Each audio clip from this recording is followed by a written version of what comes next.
दुनिया में ऐसे बहुत से लोग हैं जो ये दावा करते हैं कि वो भूत प्रेत और आत्माओं को देख सकते हैं। हमारी आज की कहानी भी कुछ इसी पर बेस्ड है, जिसमें हमारा हीरो जो सिर्फ आत्माओं को देखता ही नहीं बल्कि उनकी सहायता भी करता है।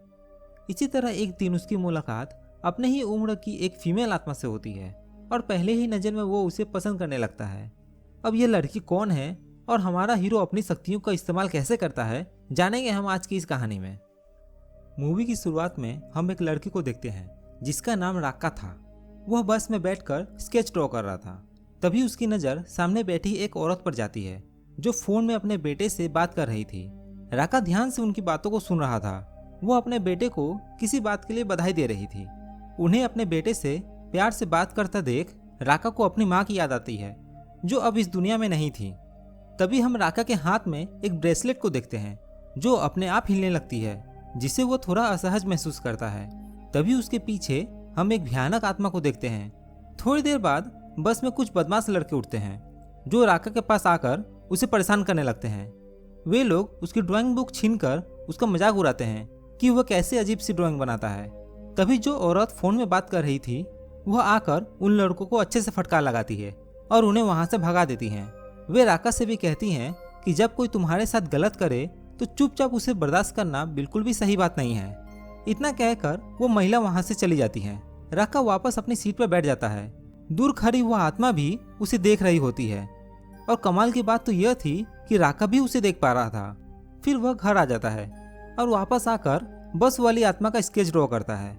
उसके बाद जब वो पानी पी रहा था तो उसके बोतल में खून की बूंदें गिरती है और तभी हम उसके कंधे पर दो डरावने पैर देखते हैं और उसके सामने वही आत्मा थी जिसे उसने बस में देखा था।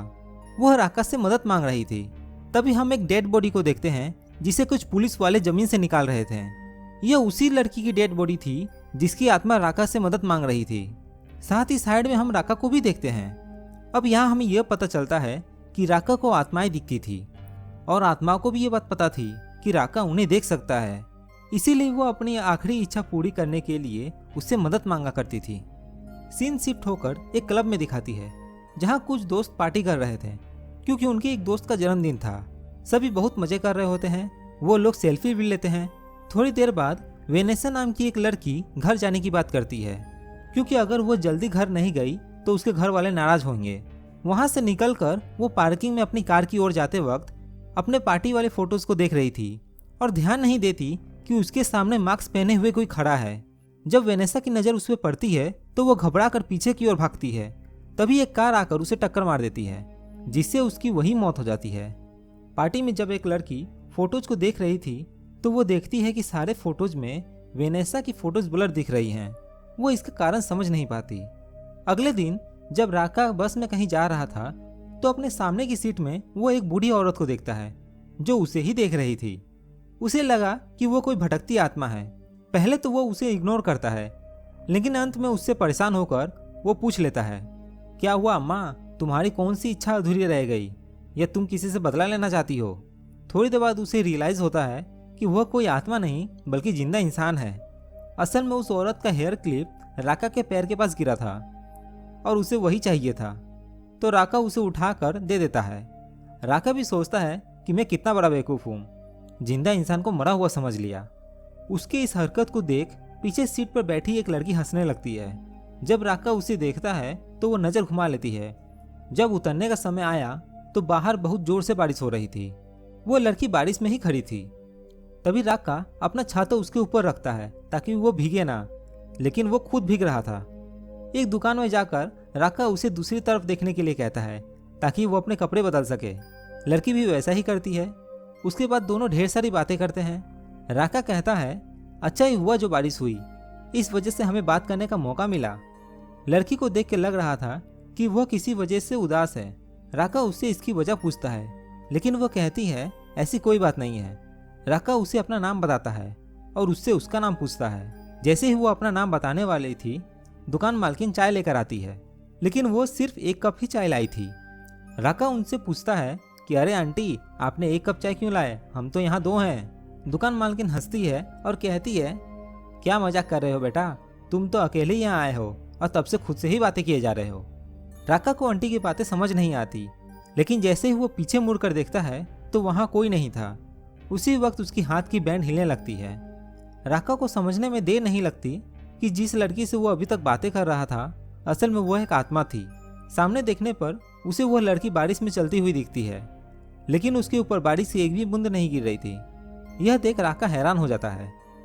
उसके बाद राका अपने खानदानी घर में जाता है, जहां अभी सिर्फ उसके चाचा ही रह रहे थे। उसके चाचा हॉरर फिल्म्स के स्क्रिप्ट राइटर थे। राका उनसे पूछता है कि क्या वो अभी भी भूत प्रेत भगाने का काम करते हैं, जिस पर वे कहते हैं उन्होंने बहुत पहले ही यह सब करना छोड़ दिया है, क्योंकि उनके मुताबिक यह सब करने से बहुत से लोगों का नुकसान होता है, जिसका परिणाम उन्हें भी भुगतना पड़ता है। आगे राका उनसे पूछते हैं कि क्या वो अभी भी आत्मा को देख सकते हैं, तो वे कहते हैं तुम्हारे दादाजी बहुत बड़े ओझा थे, जिस वजह से उनके सभी वंश को आत्मा को देखने की शक्ति मिली है और वो लोग चाहते हुए भी उसे झुठला नहीं सकते। राका की माँ इस बात से बहुत परेशान रहा करती थी। वो अपने बेटे को इन सब से दूर रखना चाहती थी, इसीलिए वो राका को लेकर दूसरे शहर चली गई थी। लेकिन इसके बावजूद भी वो अपने बेटे को इन सब से दूर न रख सकी, जिसका मतलब राका कहीं भी रहे वो आत्मा को देख सकता है। इसीलिए वो अपने पुराने घर में वापस आ जाता है और अब यहीं से अपनी पढ़ाई भी करेगा। वो घर में रहकर ही पढ़ना चाहता था, क्योंकि हर बार आत्माओं को देखते रहना उसे अच्छा नहीं लगता था। लेकिन उसके चाचा चाहते थे कि वो स्कूल जाए और आम बच्चों की तरह अपनी ज़िंदगी जिए। वे उसे कहते हैं जब भी तुम आत्माओं को देखो तो ऐसे प्रिटेंड करना जैसे तुमने कुछ देखा ही नहीं। मैं भी इसी तरह आत्माओं से बचते आ रहा हूँ। इसके बाद राका अपने रूम में जाता है जहाँ वह बचपन में रहता था। उसे एक फाइल मिलती है जहाँ कुछ पुरानी न्यूज़ कटिंग थी, जिसमें एक एक्सीडेंट के बारे में लिखा हुआ था। उस एक्सीडेंट में एक कपल की मौत हो गई थी। दरअसल वो कपल राका के माता पिता ही थे। तभी उसे ऐसा लगा जैसे उसके माता पिता उसके साथ बैठे हुए हैं, क्योंकि वह उन्हें बहुत याद करता था। अगले दिन राका अपने नए स्कूल जाता है। रास्ते में उसे कुछ लड़के दिखते हैं। लेट हो जाने की वजह से राका जल्दबाजी में उनके बीच से ही निकल जाता है, फिर रुक कर सॉरी भी कहता है। स्कूल का गेट बंद ही हो रहा था, तभी राका वहां पहुंचता है। वह वॉचमैन से गेट खोलने के लिए रिक्वेस्ट करता है। वॉचमैन को भी वो अच्छा लड़का लगता है, इसीलिए वो गेट खोल देता है। साइकिल रखते वक्त उसके हाथ का बैंड हिलने लगता है, जिससे उसे महसूस होता है कि उसके अगल बगल कोई आत्मा है। तभी उसके सामने बस वाली लड़की की आत्मा आ जाती है। चाचा के कहने पर वो उस लड़की को इग्नोर करता है, लेकिन लड़की बार बार उसे याद दिलाने की कोशिश करती है कि वे लोग बस में मिले थे, लेकिन राका बिना कुछ कहे वहां से चला जाता है। इस तरफ वे लड़की भी स्कूल पहुंचते हैं, लेकिन वॉचमैन गेट बंद कर देता है, क्योंकि स्कूल आने का समय खत्म हो गया था। लड़के उसे गेट खोलने के लिए कहते हैं। उनमें से एक लड़के का पिता थोड़ा पावरफुल था। वो अपने पिता का नाम लेकर उसे धमकाता है। अंत में ना चाहते हुए भी वॉचमैन को मजबूरन गेट खोल देना पड़ता है। इसके बाद बाथरूम में सोनिया नाम की एक लड़की मोबाइल में अपने दोस्त की फोटोज देखकर रो रही थी। फोटो में वही लड़की थी जिसकी उस रात मौत हो गई थी। तभी एलिन नाम की एक लड़की वहां आती है और वो सोनिया को दिलासा देने की कोशिश करती है, लेकिन उल्टा सोनिया उस पर गुस्सा हो जाती है और उसके ऊपर पानी फेंक देती है। एलिन जाकर मिस तारस से सारी बात बताना चाहती थी, जो कि उनकी टीचर थी, लेकिन तभी सोनिया वहां आ जाती है और चालाकी करके एलिन को अपने साथ ले जाती है। हमें पता चलता है कि पार्टी में जो ग्रुप था वही राका के क्लासमेट थे। उसके बाद मिस तारा राका को क्लासरूम में ले जाकर सबसे इंट्रोड्यूस कराती है और उसे सोनिया के पास जाकर बैठने के लिए कहती है। सोनिया कहती है वो यहाँ किसी और को बैठने नहीं देना चाहती, क्योंकि यह उसकी दोस्त वेनेसा की जगह थी। उसे अभी भी वेनेसा की याद आती है। मिस तारा कहती हैं हम सभी को वेनेसा की याद आती है, लेकिन हम सभी को आगे बढ़ना होगा। यह कहकर वो राका को सोनिया के पास बैठने के लिए कहती है। सोनिया और कुछ नहीं कह पाती, लेकिन देखकर समझ आ रहा था कि उसे यह अच्छा नहीं लगा। राका चुपचाप जाकर वहां बैठ जाता है। टेबल पर कुछ फूल रखा हुआ था। सोनिया उसे हटा देती है। वह राका को डराने के लिए कहती है उसकी एक फ्रेंड थी जो मर चुकी है और वह इस टेबल पर बैठती थी। उसे बिल्कुल भी पसंद नहीं कि उसके सीट पर कोई और बैठे, लेकिन राका को तो कोई फर्क ही नहीं पड़ा। तभी अचानक उसके हाथ की बैंड हिलने लगती है और वह देखता है कि क्लासरूम के बाहर एक परछाई खड़ी है। राका जल्दी से उसकी स्केच बनाने लगता है। ऐसा इसलिए क्योंकि वो जब भी किसी आत्मा को दिखता था तो उसकी स्केच बनाने की कोशिश करता। सोनिया को समझ आता है कि राका किसी की स्केच बना रहा है, तो वो उसका स्केच लेकर हैरानी से देखने लगती है और यह देखकर घबरा जाती है कि उसने एक मास्क पहनी हुई लड़की की स्केच बनाई है। असल में पूरे स्कूल में अफवाह फैली थी कि एक मास्क पहनी हुई लड़की की आत्मा ने वेनेसा को मारा है। क्लास में टीचर के होने के कारण सोनिया कुछ नहीं कहती। बाद में क्लास खत्म होने के बाद राका दोबारा मास्क पहनी हुई लड़की की स्केच बना रहा था। तभी वह बस वाली लड़की की आत्मा आ जाती है। वह राका के साथ बात करने की कोशिश करती है, लेकिन राका उसे इग्नोर कर रहा था। लड़की कहती है उसे पता है कि राका उसे देख पा रहा है और उसकी बातें भी सुन पा रहा है, लेकिन वह ऐसा दिखा रहा है जैसे उसे कुछ नहीं दिख रहा। राका फिर भी कुछ नहीं कहता और वहां से चला जाता है। उसके बाद हम मिया नाम की एक लड़की को देखते हैं। वह राका के साथ उसी क्लास में पढ़ती थी। सुबह से उसका डॉग ब्रूनो नहीं मिल रहा था, इसीलिए वो बहुत परेशान थी। वो सोनिया को फ़ोन करके अपने डॉग के बारे में पूछती है, तो सोनिया कहती है तुम चिंता मत करो, हम उसे ढूंढ लेंगे। उसके बाद वो अपनी माँ को कॉल करके कहती है कि अगर वो ब्रूनो को नहीं ढूंढ सके तो वो भी कहीं चली जाएगी। फ़ोन कट करते ही उसे कुत्ते की भौंकने की आवाज़ आती है। वो सोचती है कि उसका डॉग ब्रूनो वापस आ गया, इसीलिए वो उसे देखने के लिए बाहर निकल जाती है।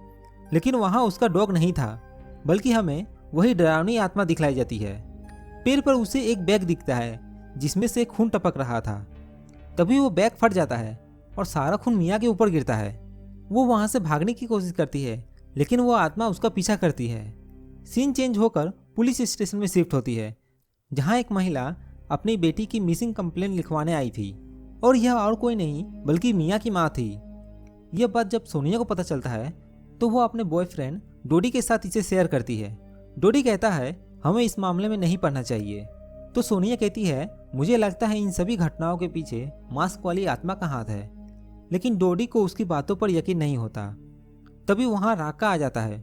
वो सोनिया को बतलाता है कि मिस तारा उसे बुला रही है, क्योंकि मिया की माँ और पुलिस आई हुई है।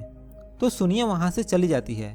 राका भी वहाँ से जा रहा था, लेकिन डोडी और उसके दोस्त उसे रोक लेते हैं और उसे धमकी देते हैं कि आगे से वो डरावनी स्केच बनाकर सोनिया को न दिखाए, और उसे मारते भी हैं। मार खाकर राका बाहर बैठा था।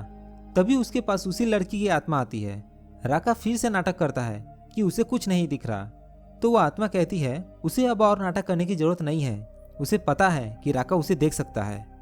अंत में राका उसे पूछता है कि उसे क्या चाहिए, उसकी कौन सी आखिरी इच्छा रह गई है, या वो किसी से बदला लेना चाहती है। वे कहती है उसे सिर्फ राका से बात करना है, क्योंकि मरने के बाद वो बहुत अकेला महसूस करती है। उसके पास बात करने के लिए कोई नहीं था, क्योंकि कोई उसे देख ही नहीं सकता था। लेकिन राका वह पहला इंसान है जो उसे देख पा रहा है और उससे बातें भी कर सकता है, इसीलिए वो उससे बात करना चाहती है। उसकी बातें सुनकर राका गुस्सा हो जाता है और वहाँ से चला जा रहा था। तभी लड़की असली बात बताती है। असल में उसे राका की मदद की जरूरत थी। उसे किसी से बदला नहीं लेना था, वो सिर्फ अपने बारे में जानना चाहती थी, क्योंकि मरने के बाद उसे अपने बारे में कुछ भी नहीं याद, यहाँ तक कि अपना नाम भी नहीं याद। राका जब उससे बात कर रहा था तभी सोनिया उससे अकेले में बात करते हुए देखती है। वो उसके पास जाकर इसके बारे में पूछती है। उसकी दोस्त कहती है हो सकता है राका एक इंडिगो है। इंडिगो उन्हें कहते हैं जो लोग आत्मा को देख सकते हैं। सोनिया राका से पूछती है क्या उसने उस दिन मास्क पहनी हुई लड़की की आत्मा को देखा था। राका कुछ कहता उससे पहले ही डोडी वहां चला आता है और राका को फिर से मारने लगता है। डोडी राका से पूछता है कि उसने क्लासरूम में किसी को देखा है। डर के मारे राका झूठ कहता है कि उसने किसी को नहीं देखा। उसके बाद वे लोग वहां से चले जाते हैं। राका उदास होकर बैठा होता है, तो वह आत्मा राका से बात करने के लिए आती है, लेकिन राका अपने मन की भड़ास उसी पर निकाल देता है। वो कहता है लोग सोचते हैं कि मैं पागल हूँ जो खुद से ही बातें करता हूँ, लेकिन वो तो खुद ये सब नहीं करना चाहता।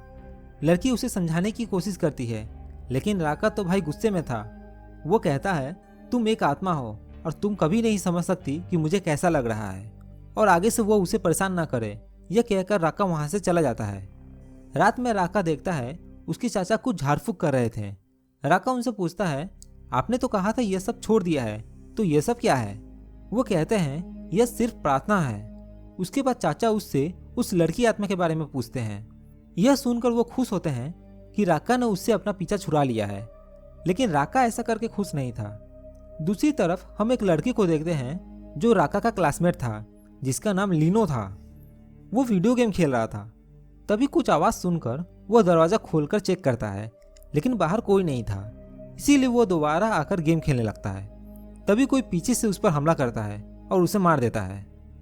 अगले दिन क्लास में लीनो एब्सेंट था तो सोनिया अपने दोस्त को उसे कॉल करने के लिए कहती है। वह कहती है उसने पहले ही उसे कई बार कॉल किया है लेकिन वो फोन नहीं उठा रहा।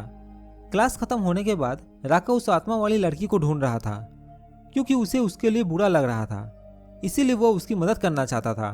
बहुत देर तक ढूंढने पर भी उसे वो नहीं मिलती तो उसे ढूंढते हुए वो एक पुराने घर के पास आ जाता है जहां उसे वही वॉचमैन दिखता है। वह राका को वहां देखकर गुस्से में कहता है कि तुम्हें यहाँ नहीं आना चाहिए, यहाँ स्टूडेंट का आना मना है, और वो अभी वहां से चला जाए और दोबारा कभी इस तरफ ना आए। राका चुपचाप वहां से चला जाता है लेकिन उस लड़की को ढूंढना बंद नहीं करता। उसे ढूंढते हुए वो दोबारा उसी बस में जाता है जहां उसे वो लड़की मिल भी जाती है। वो उससे अपनी बर्ताव के लिए माफ़ी मांगता है और उसकी मदद करने के लिए राजी हो जाता है। लड़की उससे पूछती है कि क्या वह उससे नफरत करता है। राका कहता है कि अब वो उससे नफरत नहीं करता। दोनों घर जाते वक्त रास्ते में ढेर सारी बातें करते हैं और काफ़ी अच्छे दोस्त बन जाते हैं। इस तरफ हम सोनिया के पूरे ग्रुप को देखते हैं। धीरे धीरे उनके दोस्त मारे जा रहे थे जिससे वे लोग परेशान थे। लीनो लापता हो गया था।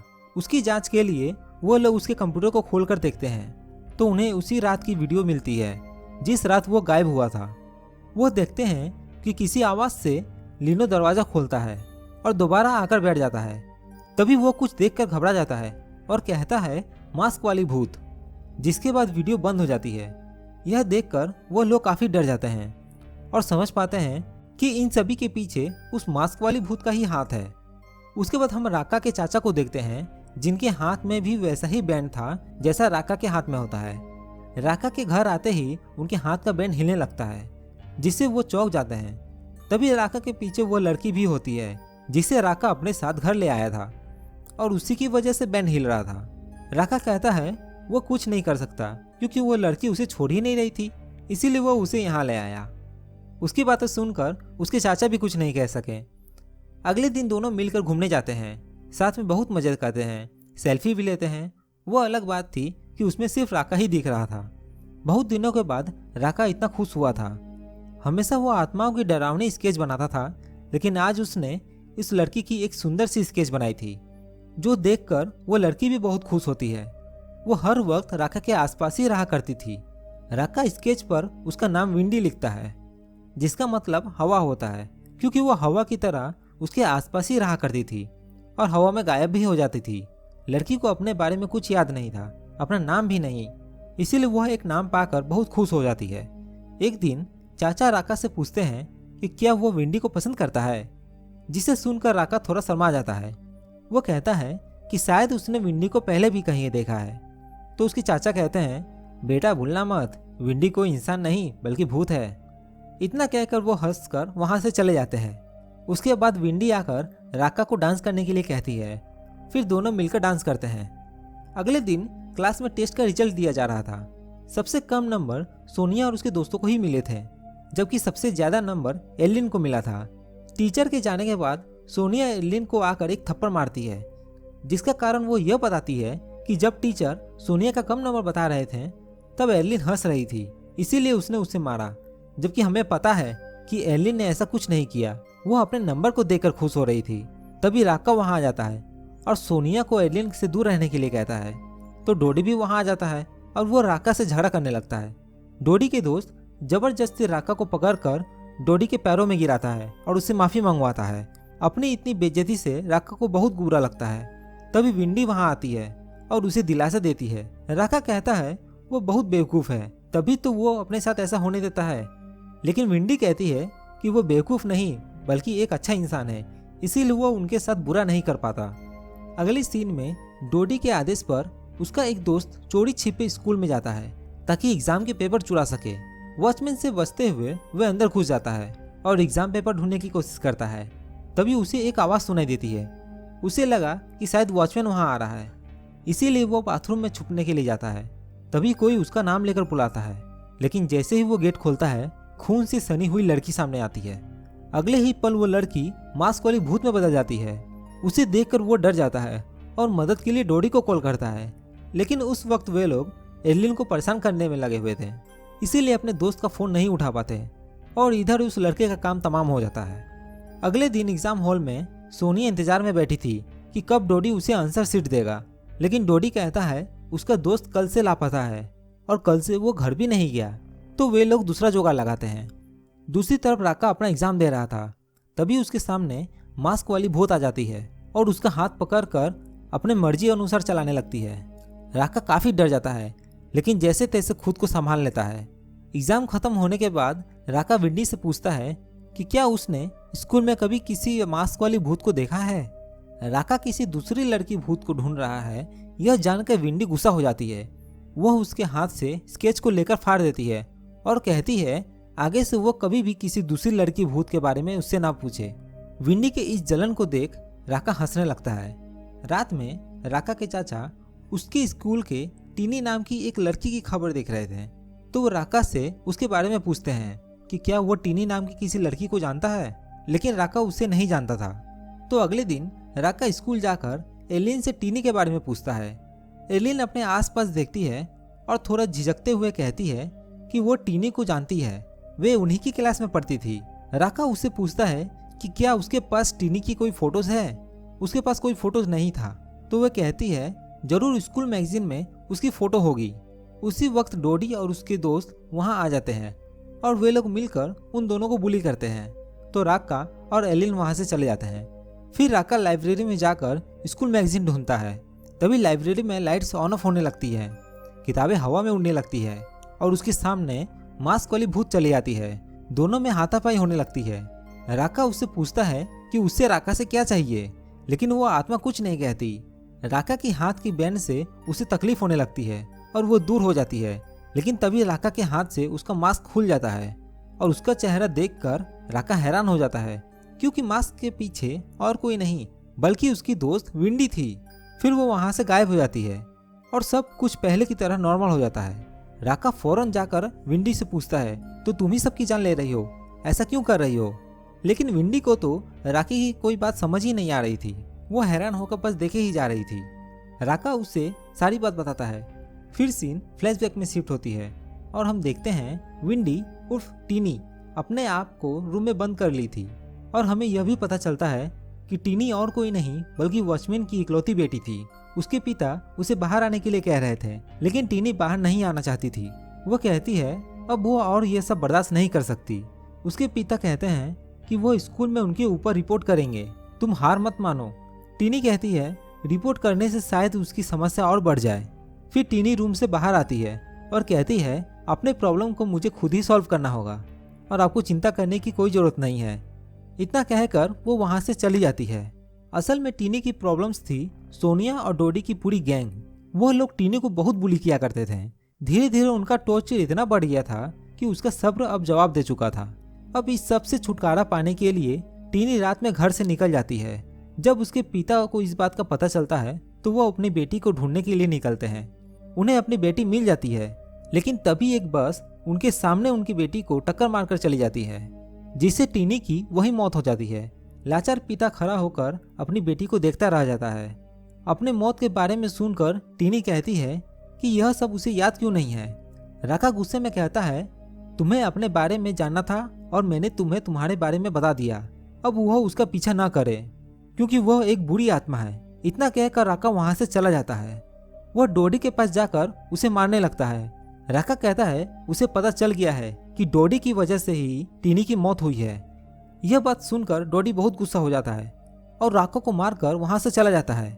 टीनी उस वक्त भी राका से बात करने की कोशिश करती है, लेकिन राका उससे बात नहीं करता। रात में वह सारी बात अपने चाचा को बताता है। उसकी बातें सुनकर वे कहते हैं हो सकता है टीनी सच कह रही हो, उसे इन मौतों के बारे में पता ना हो। जब किसी आत्मा के अंदर बहुत गुस्सा बन जाता है तो उसकी एक अलग पर्सनालिटी बन जाती है और उसकी दूसरी पर्सनालिटी बहुत ज्यादा खतरनाक होती है। साथ ही उसके बारे में पहले वाले पर्सनालिटी को कुछ भी पता नहीं होता।